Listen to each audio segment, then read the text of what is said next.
Hello? Hello? Podcast Network Asia. Selamat datang kembali di konten High Story dari podcast Hadran untuk episode ke-49 dengan judul Menikah dengan Bantuan Dating Apps with Evot, Jonathan, dan siapa lagi nih? Oh, nggak ada ini Evot dan Jonathan. Evot dan Jonathan episode ke-49 tayang di belum sih aku sebut 16 Mei 2022 dan tayang selama 22 menit dan 28 second. Ini by the way ini lagi covidnya parah nih gue tagnya. Dan kayaknya gue lagi terindikasi covid sebenarnya pada saat itu ya. Tapi gue bisa rekaman ya. Ya so far aman-aman aja. Kita bertiga masih hidup sampai episode ini di tag. Apa ya, ini kita membahas di sini kita bertiga yang udah married adalah Evot saja. Jonathan belum, gue belum. Kita ngomongin soal pro kontra. Kenapa orang tuh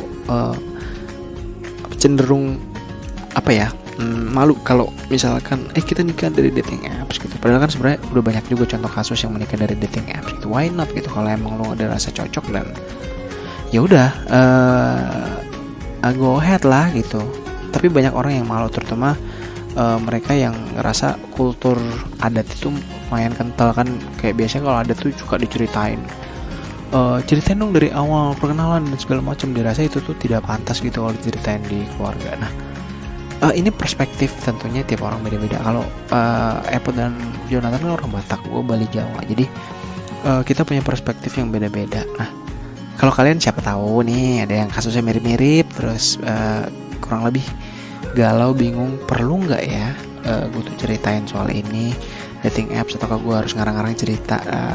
Kalian bisa dengerin episode ini di semua platform audio kesayangan kamu.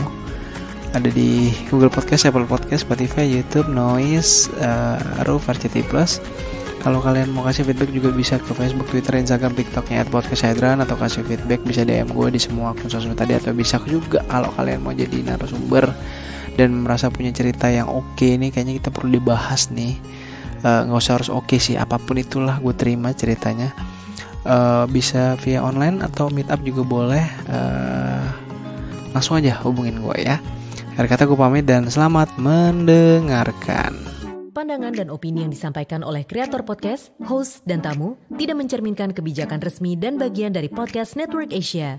Setiap konten yang disampaikan mereka di dalam podcast adalah opini mereka sendiri dan tidak bermaksud untuk merugikan agama, grup etnik, perkumpulan, organisasi, perusahaan, perorangan, atau siapapun dan apapun.